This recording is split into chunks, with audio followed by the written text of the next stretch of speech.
Televisa presenta.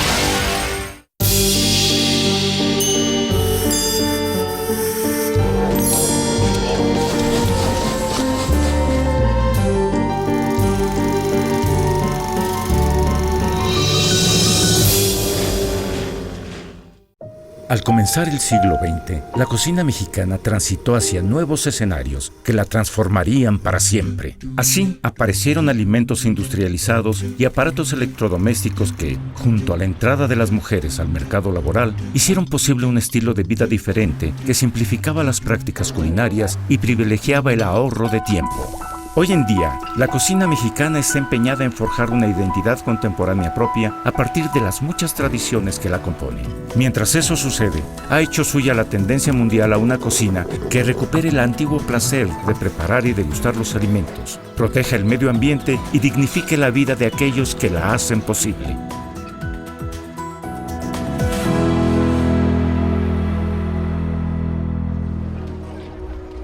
En 1876, el general Porfirio Díaz asumió la presidencia de México con la consigna de ordenar el país y devolverle la paz y el crecimiento económico que no había tenido desde tiempos coloniales. Para lograr estos objetivos, el presidente Díaz abrió las puertas a la inversión extranjera y mejoró la seguridad de los caminos.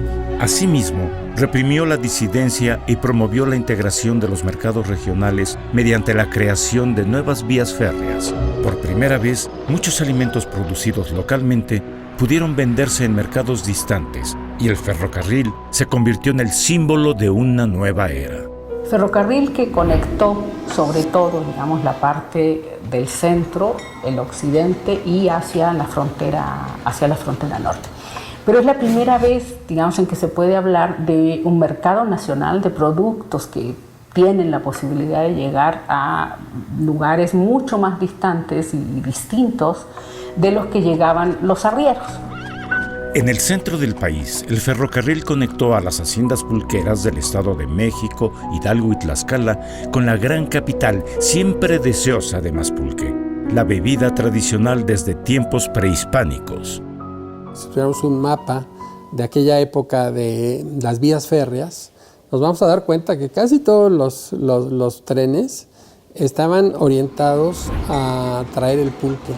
Toda esa zona de Apan, de Otumba, toda la zona de Tlaxcala, etcétera, estaban muy bien comunicadas y precisamente porque el negocio del pulque era tan importante que diario llegaban miles de litros, millones de litros a la Ciudad de México, pero tenía que llegar fresco, entonces lo mejor era el tren, ¿no? Lo mejor era el ferrocarril, las vías férreas. La cantidad de pulque que entraba por tren a la Ciudad de México en el siglo XIX es impresionante.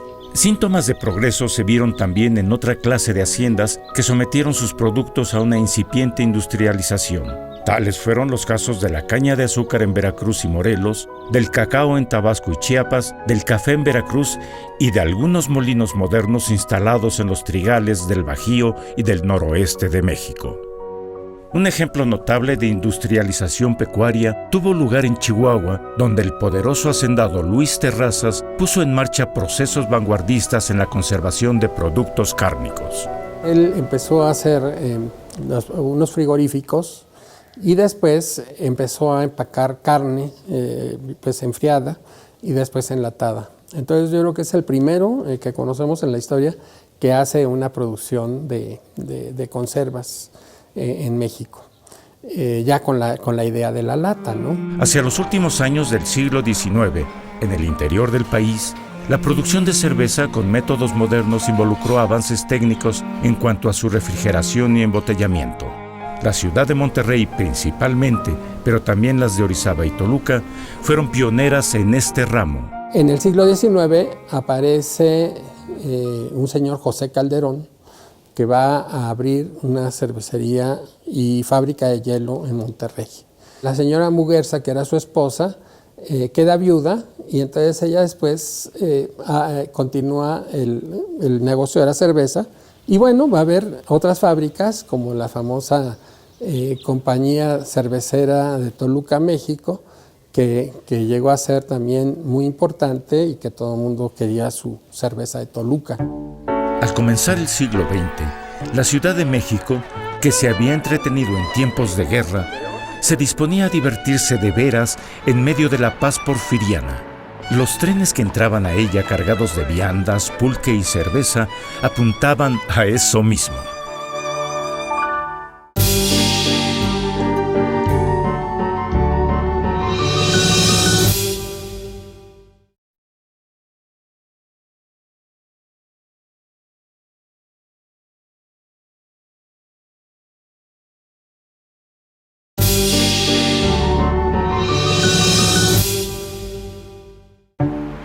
Durante los primeros años del siglo XX, las principales ciudades de México presentaban un aspecto muy distinto al que habían tenido durante el siglo anterior. El remozamiento o la construcción de mercados, hospitales, plazas y teatros daban fe de los frutos de la paz impuesta por el ya viejo presidente Díaz. Más que ninguna otra población del país, la Ciudad de México era un reflejo de la bonanza porfiriana. A los nuevos edificios que la embellecieron, como el Palacio Postal, el Palacio de Comunicaciones y el Teatro Lírico, entre otros, se añadió la introducción de agua potable y servicios sanitarios que, junto al teléfono y la luz eléctrica, hicieron más cómoda la vida cotidiana. La aparición de la energía eléctrica en la época porfiriana pues fue también un detonador de muchas cosas. La primera es que pues ya no vamos a necesitar de los aguadores, porque las grandes ciudades van a tener bombas con energía eléctrica para llevar agua a todas las casas. El alumbrado público, especialmente, lanzó a los capitalinos hacia la nueva experiencia de la vida nocturna, en la cual al entretenimiento habitual del teatro, el circo o los paseos públicos podía seguir una cena en los cafés, tíbolis y restaurantes que prosperaron de la mano de sus dueños italianos o franceses. Había el Tivoli del Eliseo, el Tivoli del Centro, también en esa época ya estaba también el Chapultepec. Luego sí había algunos hoteles que daban servicio de comedor, como era el Hotel Iturbide, también había el Hotel Guardiola, en fin. Después todo eran pues fondas, cantinas, pulquerías, para la población de menos ingresos. Eso era lo que había en la ciudad. Aunque italianos y galos dominaban los establecimientos de moda, la gastronomía francesa se imponía en los gustos de la afrancesada sociedad porfiriana. Los menús reflejaban por doquier esta tendencia. Todo el menú va a ser en francés. Habría que decir el Huachinango a la aparición, ¿no? Porque hasta los nombres mexicanos casi había que rimarlos. A Salvador Novo, con gran agudeza, recrea un poco el afrancesamiento y cómo las cartas pues, son ininteligibles realmente, pero hay esta cosa snob de ir a un restaurante de cocina francesa. Dice él, aunque el comensal se muere de ganas por llegar a su casa y comer lo que su esposa ya está comiendo, que son unos chilaquiles. Filet de veau a la emperatriz, hors d'oeuvre, que eran como muchos bocadillos, una especie de roast beef con alguna salsa francesa, y después ya servían el postre, como podía ser el peach melba o algunas crepes o alguna cosa así. En la cumbre de la cocina porfiriana se encontraba el chef Sylvain Dumont, cuyo restaurante Sylvain se convirtió en sinónimo de refinamiento y de buen gusto. En sus memorias, el poeta capitalino José Juan Tablada recuerda así al cocinero francés. Sylvain Dumont se especializaba en los platos de carne y caza. Sus tournedos y el filete de venado guarnecido con puré de castañas eran famosos. Su bodega era excelente y en su casa se servía el coñac en copas semejantes a bombillos de quinqué, el borgoña entibiado al baño María y el champaña entre trozos de hielo. Dumont y sus colegas no solo eran mercaderes, sino artistas continuadores de una tradición de buen gusto. En una ciudad de 500,000 habitantes, solo unos cuantos podían pagar los caros platillos de Dumont o de Fulcheri, pero no era únicamente una cuestión de dinero. La gran mayoría ni siquiera los conocía. En calles y zaguanes, en pulquerías, tendejones y talleres, miles de capitalinos daban cuenta de tacos, tlacoyos, tamales y de la amplia variedad de platillos de la cocina popular mexicana. Los que están abajo no puedan consumir lo que consumen los que están arriba, porque son platillos caros o requieren de muchísimos elementos que no están a la mano ni al alcance del bolsillo. Entonces, a la par que la comida elegante, que la comida criolla, que la comida de banquete o de casa señorial, pues se vaya desarrollando una comida de todos los días y de todas las clases, mezclando mucho la tradición indígena con los aportes españoles. Entonces surgen así los antojitos, que se tenían muchos desde la época prehispánica, pero que se van a enriquecer con la grasa, con la manteca, en fin. Y de ahí surgen estos alimentos que son propios de cada ciudad.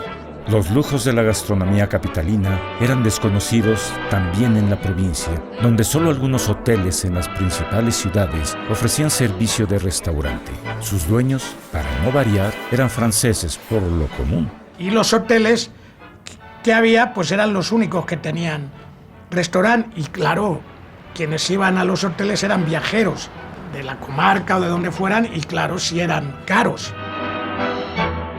El 6 de octubre de 1910, el presidente Díaz clausuró los festejos del centenario de la independencia que habían gozado de los magníficos banquetes del francés Sylvain Dumont. No sabía cuán pronto su gobierno caería ante el embate de un profundo descontento social. Levantadas por la revolución como por un torbellino, cientos de miles de personas serían apartadas de sus hogares y arrastradas hacia el hambre, la enfermedad o la muerte. Durante esos años, comer y cocinar serían sinónimo de resistencia.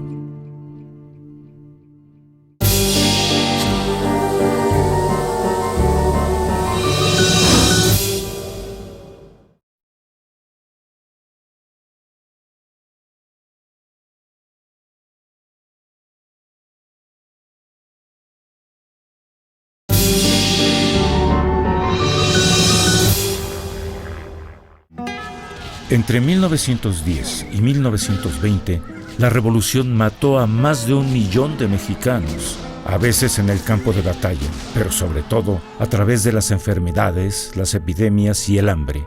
La michoacana Guadalupe Bello, vecina de Peribán, recuerda en sus memorias cómo se cocinaba y se comía con un solo propósito: sobrevivir. En mi tierra tuvimos suerte porque Peribán es la tierra de los camotes. Con este producto no se metieron los bandos enemigos. Así pues, nuestro sustento cotidiano, a mañana, tarde y noche, era camote cocido con leche. La alimentación de la tropa en campaña consistía por lo común en tortillas de maíz o de harina, frijoles y salsa de chiles, lo cual se agregaba a veces carne. Todo ello obtenido con frecuencia del saqueo. El tren, ícono de la revolución, podía emplearse también como una estufa. Está el hogar de la máquina, porque eran máquinas de vapor, donde se alimentaba el carbón, pues ahí podían poner una olla, que podía ser un molito de olla, que se iba cocinando de un trayecto a otro. En una época en que escaseaban restaurantes y fondas, las cantinas se prestaron para comer sencillamente y olvidar los sinsabores de la guerra. Lo único que quedaban después eran las cantinas, y con este movimiento de acá para allá, de los revolucionarios que hoy están aquí y mañana al otro lado, lo único que podían tener satisfacción y con rapidez y todo, pues eran las cantinas, donde podían beber tranquilamente, sin andar con exquisiteces, con que les prepararan pues los tacos y demás antojitos mexicanos, pues ya con eso, cuando muchos ya estaban contentos, pero la satisfacción era la bebida, por la tensión también de cómo tenían que vivir. En diciembre de 1920, con la llegada del nuevo presidente Álvaro Obregón, la etapa más violenta de la revolución llegó a su fin y el país entró en un periodo de reconstrucción y de cambios profundos. En la capital, sin embargo, los jefes revolucionarios adoptaron nuevos gustos y disfrutaron de los mismos lugares que antes habían deleitado a sus pares porfirianos. Los revolucionarios, los nuevos ricos, enseguida se adaptan y adoptan las maneras y modos de aquellos a los que derrocaron, porque pues es una cuestión de estatus, de decir yo puedo y yo quiero hacer lo mismo que hacían aquellos, yo quiero tener los mismos usos y costumbres, y así se va haciendo, y surge después una nueva aristocracia revolucionaria. A partir de los años 30, una nueva oleada de gastrónomos apareció en la capital para fundar los lugares de moda del México postrevolucionario. Así, el español Manolo del Valle abrió las puertas del L'Escargot y Le Papillon. El potosino José Inés Loredo hizo lo mismo con el Tampico Club. Y el catalán Dalmau Costa puso en marcha el Ambassadeur. En aquella época, una feliz invención de José Inés Loredo quedaría como marca registrada de la cocina mexicana del siglo XX. La carne a la tampiqueña. Y lo presenta muy bonito, con mucho colorido y mucha sustancia. O sea, que es una carne que puedes acompañar comiendo y se queda mucho más sabrosa, más jugosa. Y eso tiene un auge tremendo. Y además con muy buen valor gastronómico. Y no solamente eso, porque él trae también las jaivas, trae pescado, en fin, él trae la sopa, el coco fish, en fin. Si franceses e italianos habían dejado su huella en los restaurantes porfirianos, hacia 1940 la impronta de los españoles se hacía evidente. A la presencia de los restaurantes gallegos, vascos o asturianos se añadió la llegada de miles de refugiados de la Guerra Civil Española, acogidos por el gobierno de México. Ciertos cafés, como el Tupinamba, fueron el centro de reunión de muchos de ellos. Y no solamente en el Tupinamba, en el Café La Habana, Café Madrid y todos los cafetitos que había en la parte de lo que es el centro de la ciudad, porque ellos estaban muy acostumbrados, no solamente en Madrid, generalmente en todas las ciudades, a tomar o el aperitivo antes de ir a comer y tener luego sus tertulias en la tarde, para chismear, contar, los intelectuales, para intercambiar, para pelearse, para comunicarse, para discutir, y eso pues lo trasladan aquí a México y le da un carácter a estos cafés diferente hasta el que entonces tenían. Para mayo de 1942, la guerra no era solamente un asunto de los españoles, sino también de los mexicanos. La entrada de nuestro país a la Segunda Guerra Mundial, junto a los Estados Unidos, señalaría el comienzo de una era de cambios que alcanzaría a todos los hogares de México y también a sus cocinas.